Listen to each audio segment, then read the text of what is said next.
Let's proceed to our candidate number 3.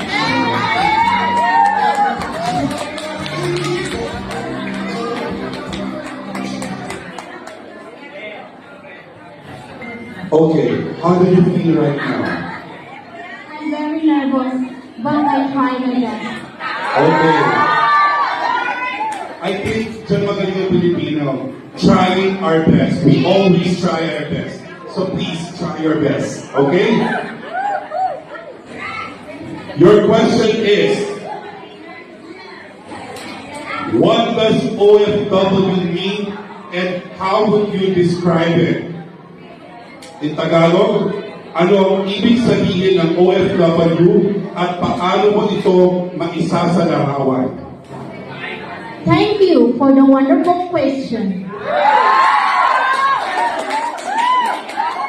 Ang OFW, ang kahulugan ay Overseas Filipino Workers. Sila ang makabagong bayani na nagtatrabaho sa ibang bansa para matustusan ang pangangailangan ng pamilya at para makatulong sa ekonomiya ng Pilipinas.